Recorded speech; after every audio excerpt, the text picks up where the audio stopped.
رجعنا لكم بحلقة جديدة من برنامج من الناس الناس. اليوم عندنا عائلة جديدة، عائلة أم آلاء. راح نزور العائلة ونشوف تفاصيلها، وأيضا عندنا ضيف الحلقة اليوم أستاذ سعد وزان راح يكون معنا بهذه الحلقة وراح نشوف تفاصيل العائلة.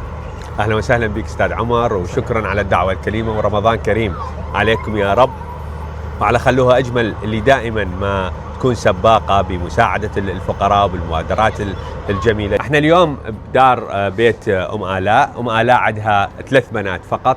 أكبر بنت من بنات أم آلاء عمرها 12 سنة، وللأسف تعاني من مرض الفتحة بالقلب. هذه العائلة مثل ما تشوفون البيت ورانا حتى خط مولدة ما عندهم، وخط الكهرباء ماخذينه من جيرانهم. هذا الوضع المعاشي مالهم. اختاروهم مؤسسة خلوها أجمل أن يكونون أحد العوائل اللي راح يعلوها في شهر رمضان الكريم. نشوف خلوها أجمل عن طريق أستاذ عمر ايش راح يقدموا لهم. طبعا أكيد أول فقرة راح ناخذ أم آلاء إلى المول، عندنا نجهز ملابس لها والبنات إن شاء الله، وبعدها بناخذ إلى مول تسوقي راح يشتغلون بسواق لشهر رمضان كامل إن شاء الله، وبعدين نرجع لهم بمفاجآت جديدة إن شاء الله. عاشتيتكم إن شاء الله. يلا.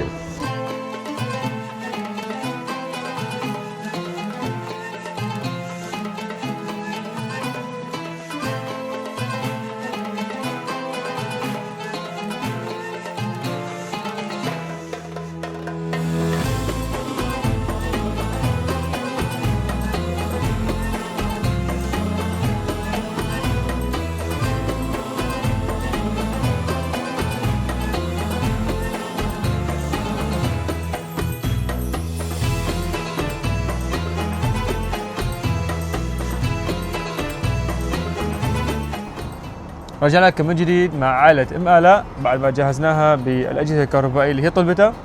ولو صراحة هي بكل أمانة هي طلبت فقط كان تلفزيون اللي ما عندهم تلفزيون أصلاً، وصوفة اللي ما كان صوفة، ولكن دخلت على المطبخ مالهم أصلاً ما عندهم غسالة ولا عندهم مجمدة ولا طباخ أيضاً مثل ما شفتم قبل شوية، حتى يعني يسبحون يم الجيران اللي أصلاً ما عندهم مكان الحمام. فجهزناها بالأجهزة الكهربائية والبطانيات. وايضا البنات طلبوا 2 وبس يكون عندهم بايسكل يروحون يجون على المدارس، مثل ما عودناكم بكل حلقه نحن نوفر البايسكلات حتى يروحون ويجون على المدارس. طبعا كل هذول الاجهزه بدعم الناس الخيرين جزاهم الله خير.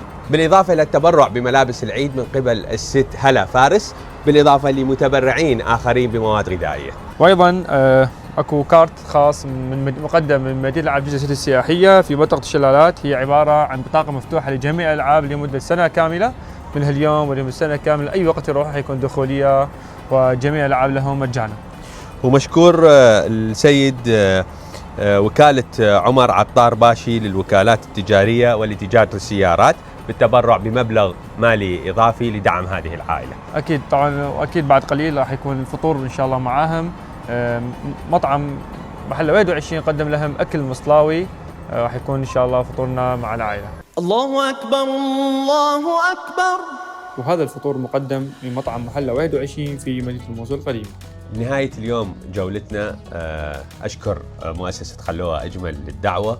بالإضافة هذه رسالة أن اليوم مو بس أم آلاء محتاجة، اليوم أم آلاء هي نموذج للكثير من العوائل اللي تحتاج دعم، مو بس فقط على شهر رمضان بينما على طول السنة كلها. اليوم مثل ما تشوفون هذا الوضع، نتأمل أنه زيادة الدعم بالنسبة للمؤسسات الخيرية ومنها خلوها أجمل، بالإضافة لدعم العوائل المتعففة. شكرا لمن تبرع وأعطى، وهذه هي الموصل دائما ما متميزة بهذا العطاء، إن كان على مستوى المتبرعين أو على مستوى الجهود الشبابية التي تقدم. شكرا أستاذ عمر. شكرا لك أستاذ سعد، منورتنا أكيد. إلى هنا نصل نهاية حلقتنا لهذا اليوم مع أم آلاء.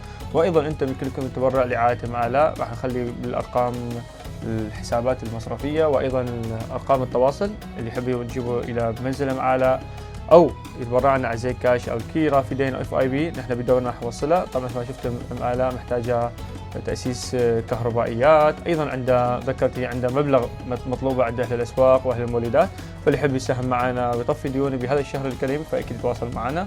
شكرا جزيلا، انتظرونا في حلقة جديدة من برنامج من الناس للناس، ومع السلامة.